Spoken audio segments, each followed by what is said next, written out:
There's a page in my ledger I've never been able to close. Every other line in that book balances: cattle bought, cattle sold, grain measured to the ounce, wages paid, a man's whole life squared up in columns of dried ink. I liked it that way. Numbers don't lie to you and they don't look at you either. But there's one entry near the back, dated the spring the creeks ran low, where I wrote 3 words and then stopped, and the rest of the line just goes on empty, white, waiting. Boy grabbed my. I never finished it. I couldn't. Because what happened after those 3 words doesn't fit in a ledger, and it doesn't fit in the neat story I'd been telling myself about the kind of man I was. I was 41 years old, and I thought I knew exactly what I owed the world, and what the world owed me, right down to the penny. Then a barefoot child with dust in his hair and grief older than his whole small body wrapped both arms around my leg in the middle of a dying town, and held on like I was the last solid thing left standing. I'm going to tell you what happened next, all of it. The part that people repeat now like it was something noble, and the part underneath that I've never said out loud, the shameful thing I almost did, the moment I nearly stepped over him and rode away. Because the truth is I didn't save that boy out of goodness. Not at first. I'll let you decide what it was instead. But stay with me till the end. There's a reason that page stays open. The boy had my leg before I understood he was a boy at all. I'd taken him for a dog, God forgive me, some starved cur come out from under the porch of the mercantile to nose at a stranger's boot. That's how low to the ground he was, and how fast, and how quiet.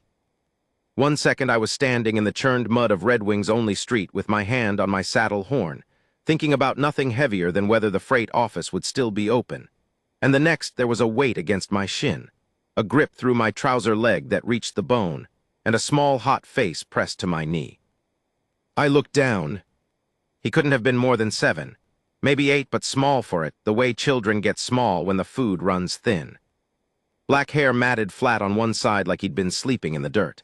A shirt that had been white once and was now the color of everything around it.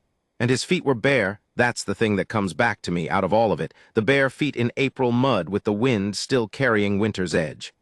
No shoes. No one to have thought about his shoes. He didn't say a word, he just held on and shook. Now I want you to understand the man I was that afternoon, because if you don't, none of the rest of it will land the way it should. I wasn't cruel. I'll say that much for myself. But I was tired in the particular way a man gets tired when the tiredness has soaked all the way through and become the shape of him. I'd buried my wife 2 winters back, Elena, though I hadn't said her name aloud in months on account of how it caught. I ran a middling spread 11 miles north, 40 head of cattle I couldn't afford to lose and no hands to help me keep them, and I'd ridden into Red Wing that day for one reason, to sell what I couldn't feed and buy what would keep the rest alive till the grass came back. The creeks were low. Everybody's creeks were low. It was the kind of spring where every man in the county did his arithmetic twice and still came up short, and looked at his neighbor and thought, not my problem, I've got my own. That was the arithmetic in my head when the boy grabbed me. Not my problem. I want to be honest with you. That was the first thought, clean and cold as creek water. Not mine. I looked around for whoever he belonged to. There wasn't anybody. Red Wing on an ordinary day wasn't much. A double row of buildings that had given up leaning toward each other and were now just leaning. A church, a saloon, the mercantile, a stock pen, a freight office that doubled as the post. Maybe 200 souls if you counted the ones who'd moved out to the flats. But that afternoon the street was wrong, and it took me a moment to name how. There were people, but they weren't doing anything. They stood in doorways. They stood at the edges of things. A woman with her arms crossed hard over her chest by the church steps. 2 men outside the saloon not drinking, just watching. And every last one of them was looking at me, no, not at me. At the boy on my leg. And not one of them moved to help. "Ma'am," I said, because the woman by the church was nearest and looked least likely to spit. "This yours?" She shook her head, quick, like I'd offered her something hot.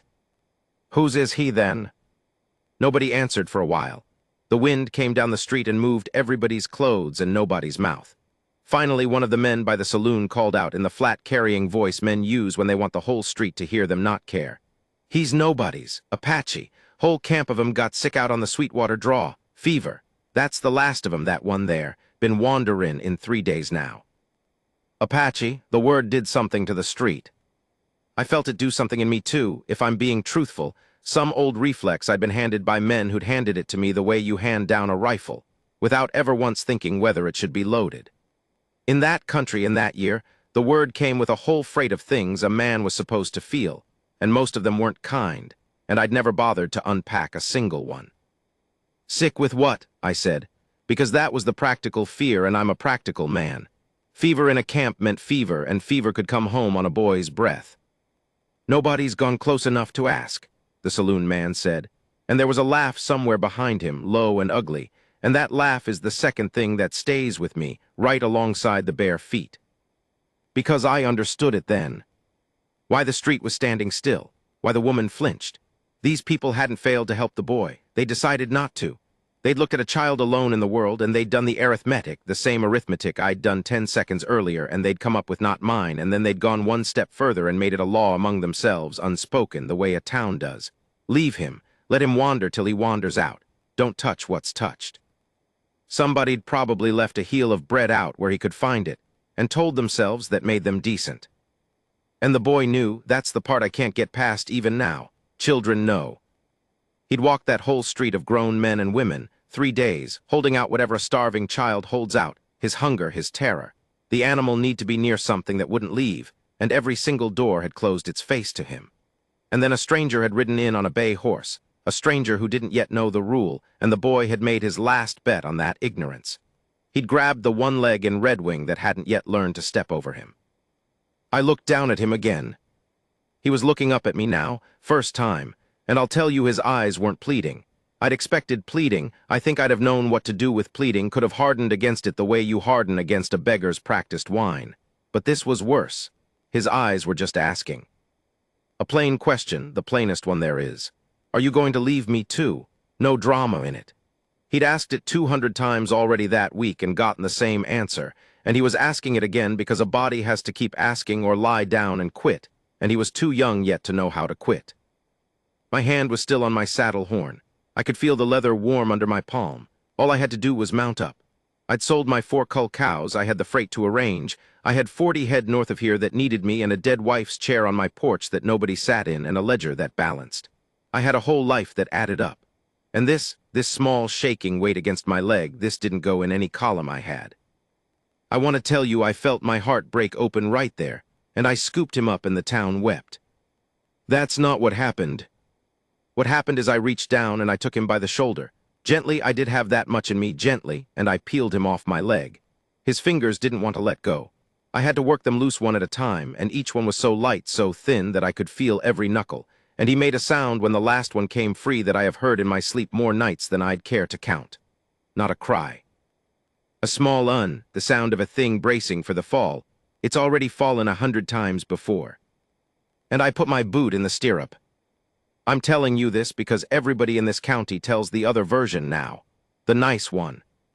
And I let them for a long while because it made me a good man in the story, and a good man's an easier thing to be in other people's mouths than in your own chest. But you asked me to tell it true, and true is this. I got 1 foot in the stirrup, and I got a hand on the horn, and I meant to ride away and leave that boy in the mud with the rest of Red Wing. And the only reason I didn't, the only reason, and it shames me, is that I looked back. I didn't mean to. It was a reflex, the way you check a fence you know you've already latched. I looked back over my shoulder at the boy I'd just set down. He hadn't moved to grab me again. That's what got me.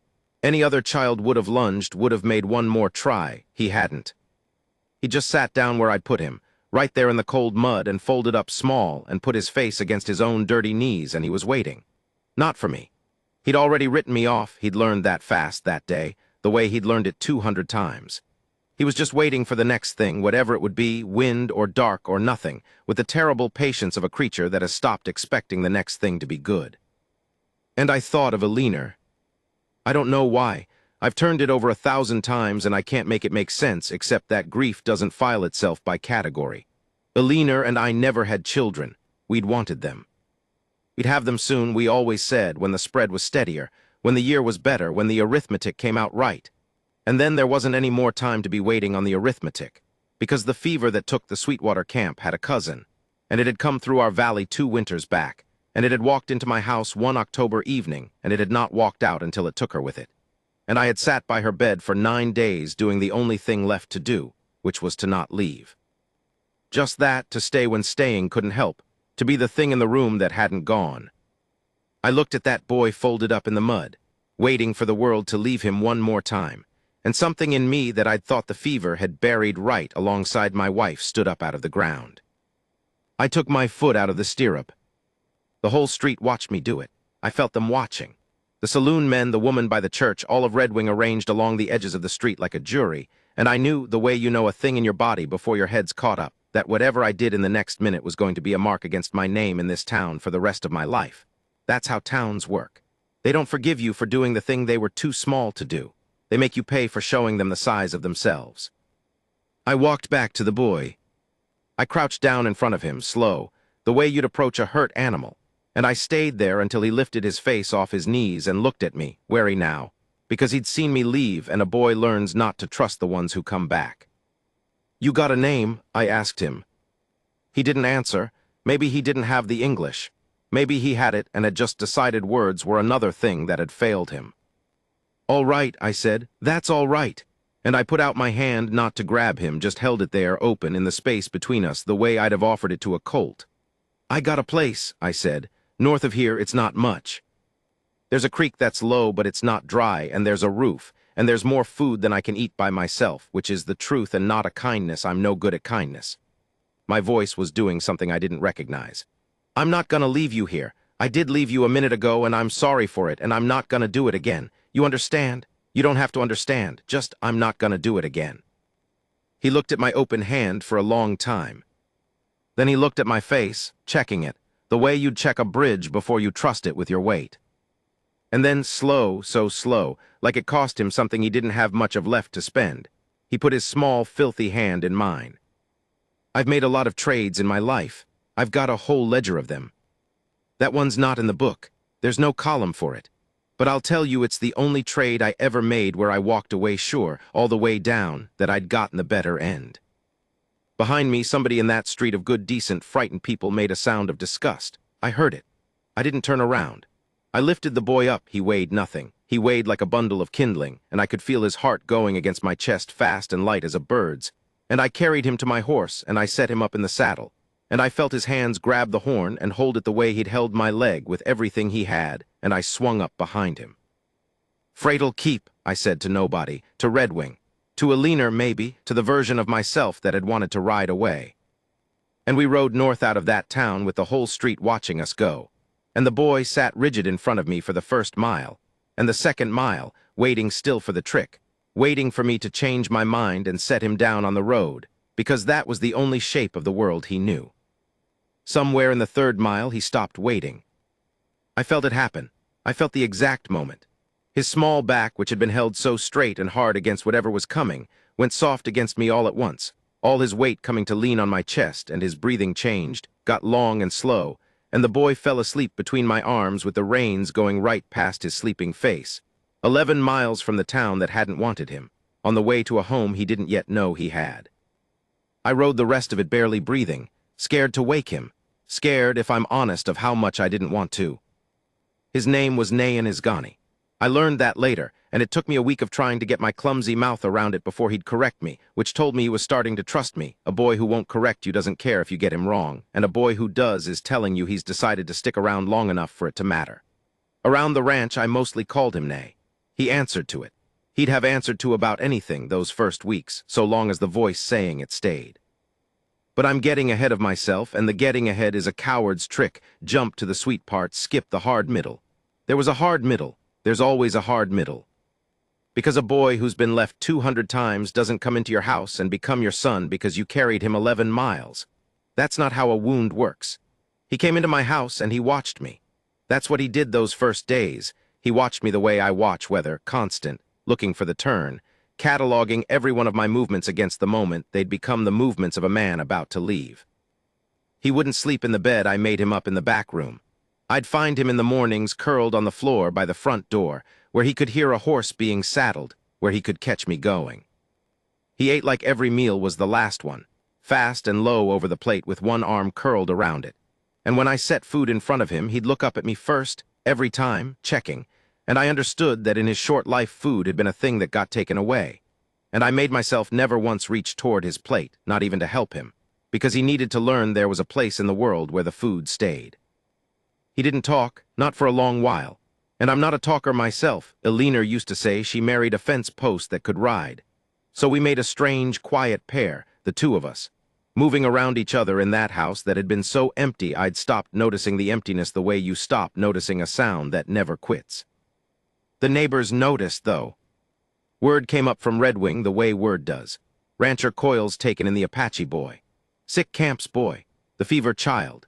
They said it like a thing you'd want to hold at arm's length, and one afternoon Tom Farrow, whose land ran along my east fence and who I'd counted something like a friend for a dozen years, rode up to my gate and wouldn't come past it, just sat his horse there and said his piece from the road. You know what people are saying, Coyle? I expect I do. That boy carries what killed his people, and you've brought it up in among the rest of us. That's not just your risk. That's mine. That's the Hendricks. That's every family between here and the river. And I'll tell you, I didn't have a good answer, because part of me had feared the same thing those first nights, had lain awake listening to the boy breathe in the next room, and wondered if I'd carried death home in my arms and called it mercy. I'm not going to pretend I was above the fear. I wasn't.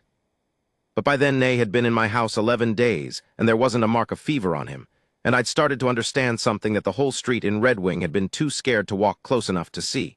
The boy wasn't sick. The boy had survived. Whatever had gone through that camp on the Sweetwater draw had taken everyone he had, and it had reached for him too, and it had not been able to keep him. He'd walked out of a valley of the dead, a child, alone, and walked 3 days to the nearest town. And the town had looked at the fact of his survival and seen only the shadow of the thing he'd survived. He's not sick, Tom, I said. He's the opposite of sick. He's the one it couldn't take. Tom looked at me a long moment. He wasn't a bad man. That's the thing I want you to hold on to. None of them were bad men, not really. The woman by the church or the men at the saloon or Tom Farrow at my gate. They were just afraid, and they'd let the fear do their thinking, and fear thinks in one direction only, which is toward the door. There's talk, Tom said finally, of coming up here, some of the men, to settle it. I felt that land in my gut cold. Settle it how? He didn't say. He didn't have to. He just gathered his reins and turned his horse and said over his shoulder not unkindly, which was somehow the worst of it, I'd think hard, Coyle, about what one strange boy's worth. You had a good name in this county. And he rode off along my east fence toward his own land, toward his own children, whom he loved, whom he was protecting, which is the thing about the middle of this story I've never been able to make simple no matter how many times I've turned it in the dark. I went back inside. Nay was standing at the window. He'd watched the whole thing, Tom at the gate. The talk I now realized he'd probably understood more of than I'd guessed, because a boy who survived what he survived learns to read a man's meaning off his shoulders long before the words come clear. He was standing very still, the way he'd stood folded up in the Red Wing mud, and I knew that stillness now. It was the stillness of a child getting ready to be left. He'd heard think hard about what one strange boy's worth, and he'd done what he always did, which was to start bracing for the fall. I crossed the room and I crouched down in front of him the way I had in the street, so my eyes were level with his, and I don't know why I did what I did next, except that a man reaches for the ledger he knows. I went and I got the book, my ledger. The one where every honest trade of my life is written down in dried black ink, columns that balance, a whole life squared up. I brought it back and I opened it on the floor between us and I turned to the back, to the empty pages, and I took up the pencil. And while he watched, I wrote at the top of a clean white page 3 words. Boy grabbed my... And then I stopped, and I looked up at him, and I closed the book with the line unfinished, the rest of it running on white and empty into the margin. That one, I told him, tapping the cover, doesn't get finished till I say. And I'm not saying yet. You hear me? A man doesn't close a line before it's done. Whatever those men come up here thinking they're gonna settle, that line stays open. You stay open. I don't know if he understood the words. I think he understood the thing under the words, which is all any of us ever really understands. Nobody's leaving, I said. Not you, not me. We're gonna find out how this ends together, and we're gonna be here when we do. He looked at the closed book. He looked at me. And for the first time since I'd peeled his fingers off my leg in the mud of a town that didn't want either of us. The first time in 11 days. The first time maybe in the whole ruined spring of his small life. The boy opened his mouth, and in a voice cracked and rusty from 3 days of walking and 11 days of silence, he said one word. I won't tell you yet what the word was. Because the men did come up from Red Wing, 3 nights later, 6 of them with the moon behind them, and what happened when they reached my gate is the reason this county tells the story at all. The word was stay. Not the word I'd braced for. I'd have understood please or don't or his own name flung out like a hand catching a ledge. I'd even have understood silence going on forever. But he said stay, cracked and low, and at first I took it wrong. I thought he was asking me to let him stay, and I opened my mouth to tell him again that of course he could. Hadn't I just said so? Hadn't I written it in the book? And then I saw where he was looking. He wasn't looking at himself. He wasn't asking a thing for himself at all. He had his eyes on me, on the whole size of me crouched there in front of him, and he'd understood the shape of what Tom Farrow carried up to my gate better than I had, because he'd been reading the language of men about to do harm since before he could read anything else. He'd heard some of the men to settle it, and the boy who had spent his whole short life terrified of being left had just discovered a new terror, a bigger one, and it had pried the first word in 11 days right out of his throat. He was afraid they'd take me. He was telling me to stay. I've turned that over more nights than the unfinished line in my book, that a child so starved for someone to not leave him would, the first time he found one, immediately start being afraid for him instead of losing him. That the love came in already pointed outward, already worried, already standing between me and the dark. I didn't have words for it then. I'm not sure I have them now. I just reached out and I put my hand flat on his chest. I could feel that quick bird heart of his going under my palm, and I said, I'm not going anywhere. You told me to stay, so I'll stay. That's a deal now. That's in the book. And I don't know that he believed me, but he let his breath out, and that was something. We had 3 days before they came. I want to tell you about those 3 days, because they're the part nobody in the county repeats on account of they're not dramatic, and people only pass along the dramatic. But those 3 quiet days did more to make a father out of me than the loud night that followed, and I won't skip them just because they don't shout. The creek was the first thing, that low green ribbon of water at the bottom of my land, running thin over its stones but running, and on the second morning I took Nay down to it because a boy needs to know the boundaries of the place that's his, needs to know where his water is, the way I need to know where my columns end. He stood on the bank and looked at that creek for a long time, and then he did a thing I didn't expect. He crouched and he cupped a little of it in his 2 hands, and he didn't drink it, he poured it back, slow, watching it fall, and he did it again. And I understood, standing there with the sun coming up warm on the back of my neck, that this was a boy who had watched his whole world die of thirst on a draw where the water quit, and that a running creek was not a small thing to him, was maybe the biggest thing there was, and he was making sure of it, the way you make sure of a good dream by waking up slow. I didn't say anything. Some things a man ought to have the sense to just stand beside. The second thing was the horse. That bay of mine had carried him 11 miles asleep, and I think in Nay's mind the 2 of them had a bond the rest of the world couldn't touch. He took to slipping out to the corral and standing at the rail, and the horse took to coming over to him, and I'd watch from the barn door as the boy who wouldn't speak to me pressed his face against that big warm neck and moved his lips against the hide, telling the animal something, some long murmured account in a language I'd never learn, and I let him have it. A man needs one thing he can talk to before he's ready to talk to you. The horse got Nay's words first. I didn't mind being second. Second was a place at the table. I'd have taken 10th. And the third thing was the night he cried. And it's the reason I knew, past any more doubting, that whatever came up that road 3 days later, I'd stand in front of it. It was late. I woke to a sound and thought a coyote had gotten into something, and I came out to the front room with the lamp and found it wasn't a coyote. It was Nay on the floor by the door where he still slept, and he was crying, but crying isn't the word, crying's too soft a word. He was coming apart. 11 days of it, 3 days of walking before that, a whole camp of dead behind that, all of it had been packed down hard inside a body too small to hold it, and something had finally cracked the lid. He was making a sound I'd never heard a child make and hope I never hear again.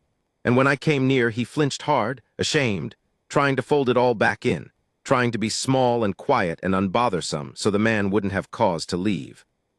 And I did the only thing I knew. The thing I'd done for 9 days for a leaner when there was nothing else left to do. I sat down on the floor next to him in the dark, and I didn't try to fix it because it couldn't be fixed, and I didn't tell him to hush, because he had earned every bit of that noise 100 times over. I just put my arm around him and I stayed. I was the thing in the room that hadn't gone. And after a while, a long while, the storm of it wore down to shaking, and the shaking wore down to breathing, and he turned and pressed his wet face into my shirt and gripped a fistful of it, And we sat like that on the floorboards till the window went gray. I didn't sleep, I didn't want to. I had a boy asleep against my chest for the second time, and I'd learned my lesson the first time, which was to not waste a minute of it being anywhere but awake. That was the night I stopped thinking of him as a boy I'd taken in. Somewhere on that hard floor in the dark, without a word said that either of us could have understood, he'd become mine, the plain way a thing is yours when you'd stand in front of a gun for it. I hadn't decided it. You don't decide it. It decides you and then informs you after, like weather. Good thing, too, because I was going to need to know it all the way down 3 nights later when the road filled up with lanterns. They came on the moon. I heard them before I saw them. 6 horses don't move quiet no matter how a man tries, and these men weren't trying, which told me something. Men sneaking up mean you harm and hope to do it before you're ready. Men riding in loud have talked themselves into a right and mean to do their harm in the open with the moon for a witness so they can call it justice after. That second kind's more dangerous in a way. The first kind can be shamed off. The second kind's already made his peace. I met them at the gate. I'd left Nay in the house, told him to stay back from the window, told him whatever he heard. He was to keep to the back room, and I'd looked hard in his face when I said it because I needed him to hear that this was me keeping the deal. This was me staying. This was me standing between him and the road exactly like I'd promised. And if I didn't come back in, he was to take the food from the shelf and the horse from the corral and go up the creek north and not stop. He'd nodded. He didn't want to nod, but he was a boy who understood a plan for the worst, and I saw him tuck it away. Then I took my rifle, didn't load it, I want that known. I carried it empty, and I knew it was empty, and I carried it anyway. Because a man at a gate at midnight had better have something in his hands or the talking never even starts. And I went out to meet whatever Red Wing had decided I was worth. 6 of them, lanterns up. And at the front on a good gray horse was a man I knew, not one of the saloon crowd. This was Amos Deal, who ran the freight office, the very office I'd meant to visit the day I rode in and rode out with a boy instead. A church-going man. A man I'd traded with Square for a dozen years. And that was the first thing that turned my stomach cold, because Amos Deal at the head of a night-riding party wasn't a drunk looking for cruelty. Amos Deal meant the town had reasoned itself all the way to my gate stone sober, and reasoned cruelty is the hardest kind to turn. Coyle, he said, Amos, you know why we're here. I expect I know the story you've told yourselves on the ride up, I said. I doubt I know the true one since I doubt you do. That put a stir through them. But Amos didn't rise to it. He just looked tired and older than I remembered, and when he spoke again his voice cracked on the second word, and that crack told me everything before he said a word of it. My granddaughter's got the fever, he said. Little Ruth, 6 years old, took sick day before yesterday, burning up. He stopped, worked his jaw. Same as came through that camp. Same as you brought up into this county in your arms, Coyle, and set loose among us. And there it was, the heavy thing. The thing I'd feared those first sleepless nights and told myself I'd reasoned past. Because I'll be honest with you the way I promised. For 1 second, 1 cold second there at the gate, I doubted myself. What if I'd been wrong? What if 11 days, 12 days wasn't proof of anything? What if I'd carried death home in my arms and called it mercy, and a 6-year-old girl was burning up in Red Wing tonight because a stubborn, grieving rancher couldn't step over one boy in the mud? That doubt went through me like creek water, and for 1 second I had no ground under me at all.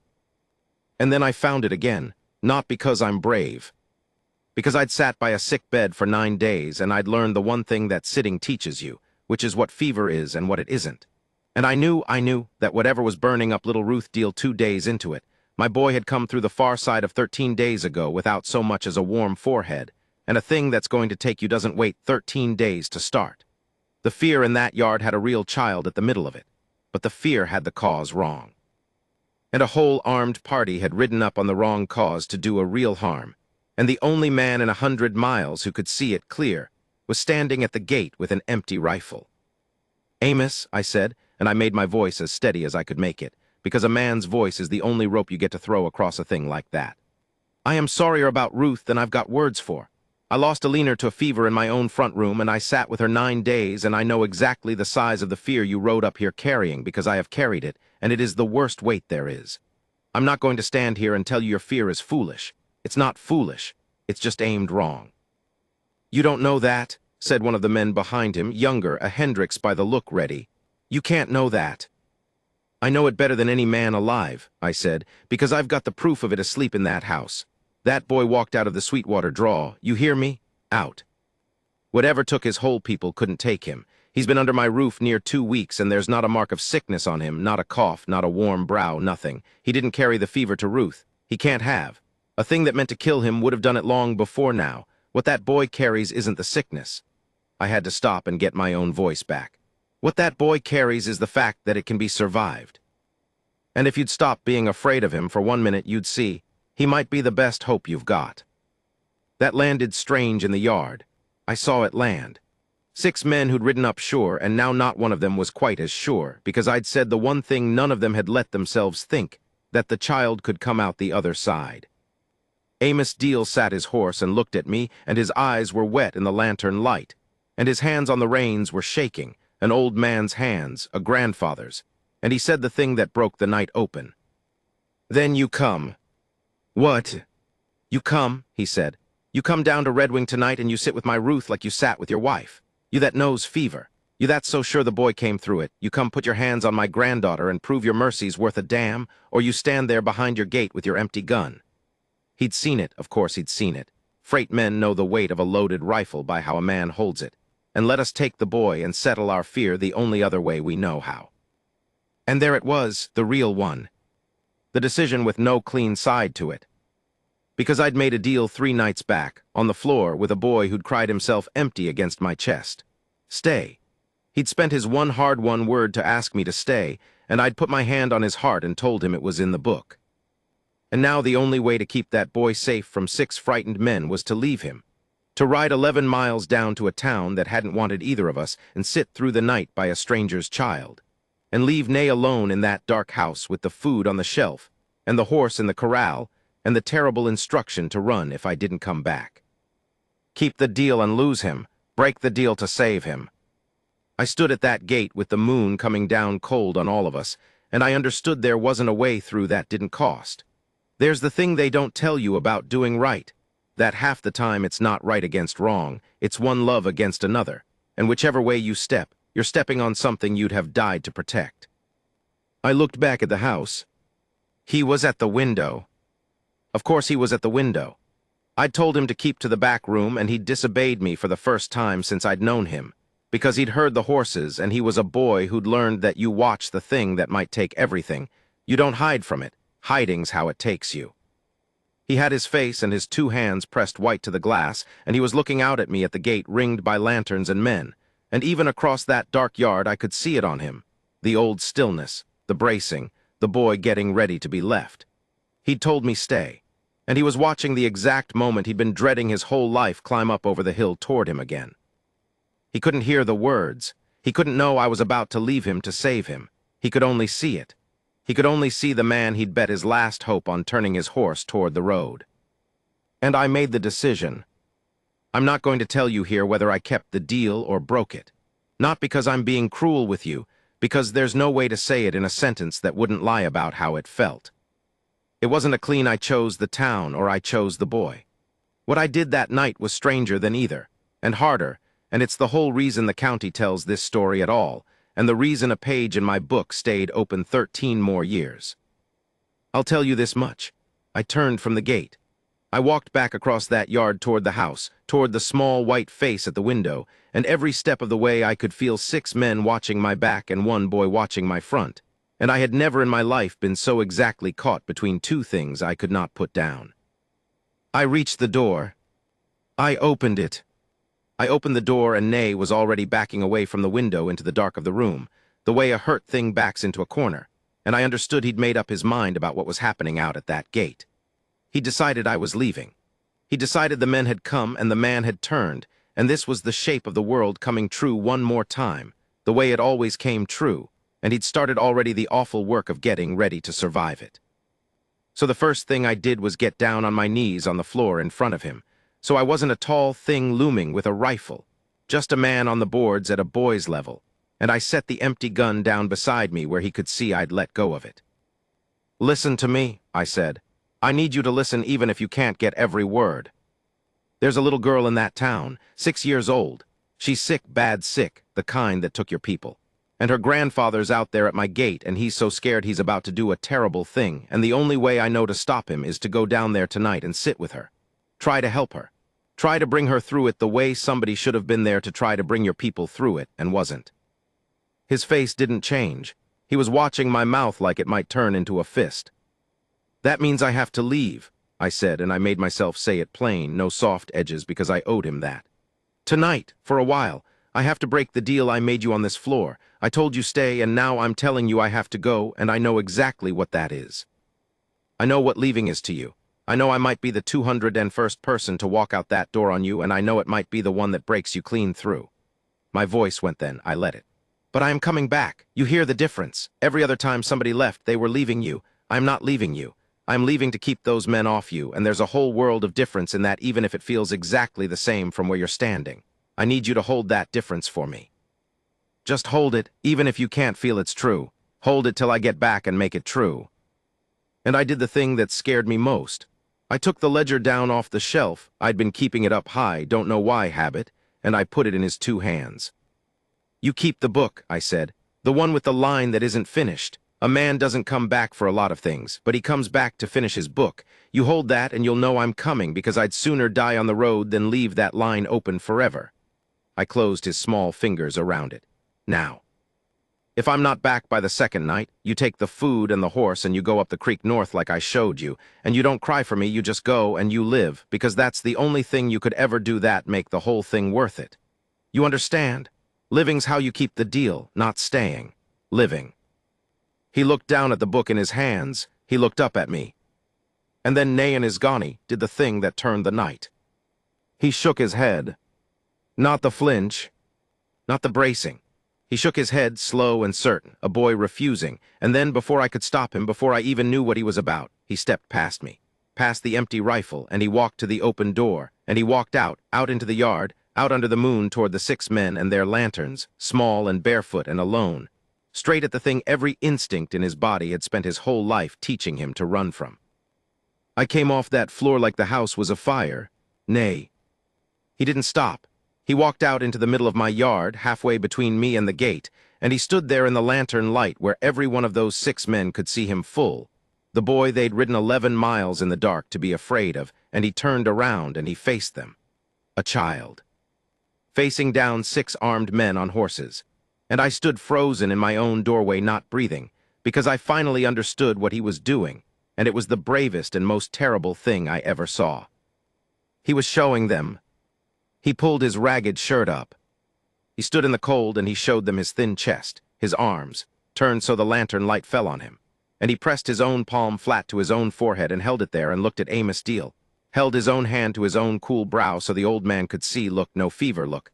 I am the one it couldn't take. Look at me. I am not the death you're afraid of. I am the proof it can be lived through. And he couldn't say it in any words they'd know, so he was saying it with the only thing he had, which was the whole small, unmarked fact of his own surviving body, offered up in the moonlight to the men who'd come to destroy it. He'd understood every word I'd said to Amos at the gate. Every one. He might be the best hope you've got. And where I'd only argued it, the boy walked out and became it. Alone, undefended, because he'd rather stand in front of 6 guns and be the proof than hide in a back room and let them take him for the fear. The yard went so quiet I could hear the lanterns hiss. And Amos Deal got down off his horse. I saw the whole thing turn on his face. This old grandfather, this church-going freight man who'd talked a town into a night ride, got down off his gray horse and he walked across my yard slow, and he crouched down in front of Nay the exact way I had in the Red Wing mud a lifetime and 13 days ago, and he looked at the boy, really looked close, the way not one soul in that whole county had let themselves look, and he saw what I'd seen. A child, cool-browed, clear-eyed. Alive against all the arithmetic.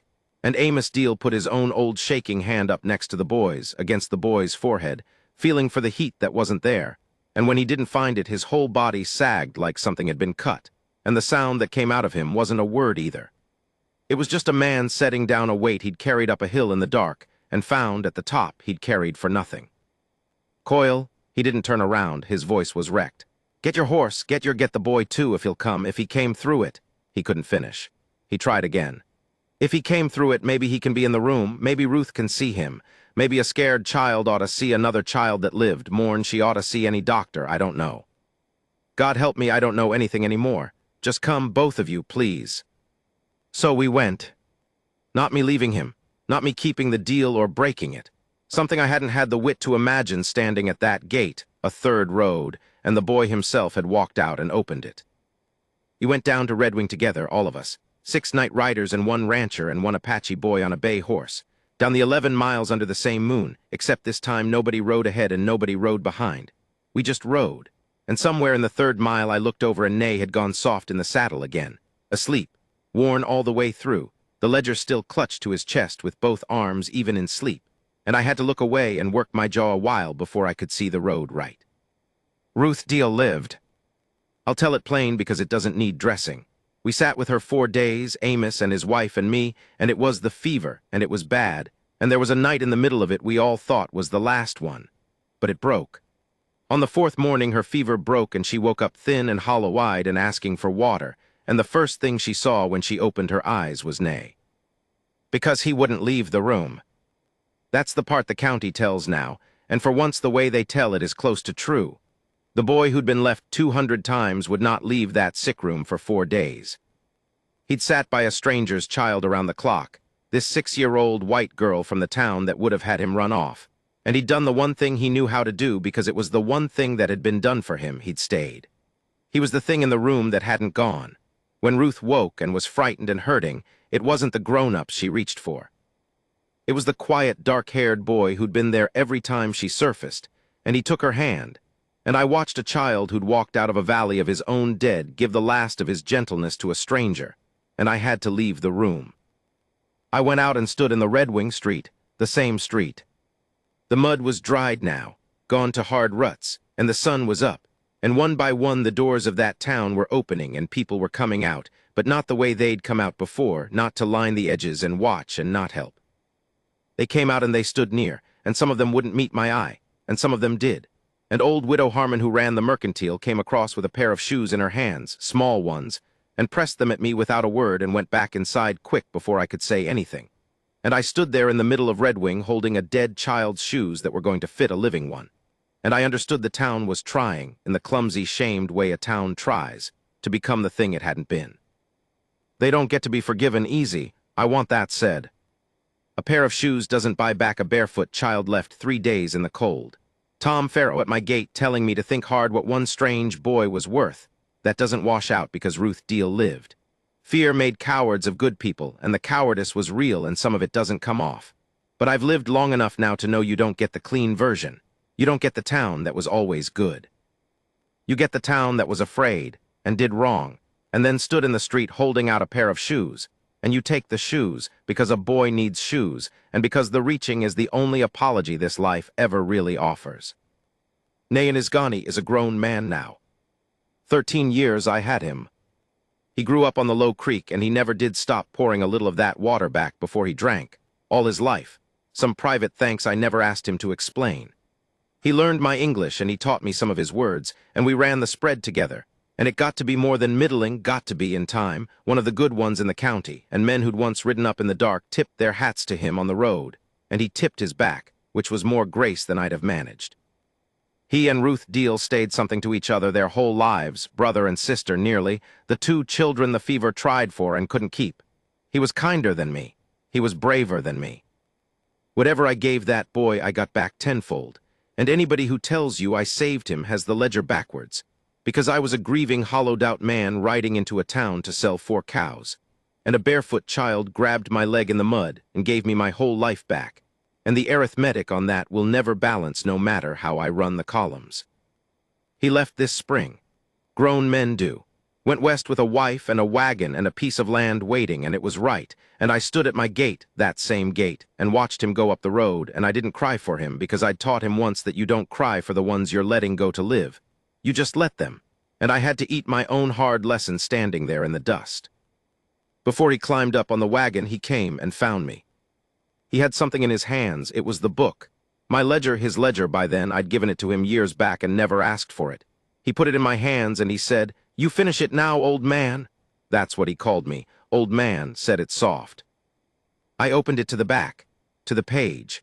The line I'd started in the mud of my own front room 13 years before and closed unfinished, the 3 words with the whole white margin running on empty after them. Boy grabbed my... I took out my pencil. My hand wasn't as steady as it used to be, and I stood at the gate with my grown boy waiting and the whole worth of my life balanced on one open line, and I finished it. I'm not going to tell you what I wrote. Some lines a man keeps. Some columns don't add up for anybody but the 2 people who lived them, and this life has taught me to trust you to know the shape of a thing without me spelling it out. You've come this far in the dark with me. You don't need the lamp held to the very last word. I finished the line. I closed the book. I handed it back to him and told him to keep it, that a man ought to keep the book with his own beginning in it. And then I watched him drive up the road and over the hill, that same road, and I stood at the gate a long time after the dust settled, an old man in the evening with his hand still open where the book had been. And I thought about a cold spring afternoon and a starved child, and a stranger with 1 foot already in the stirrup.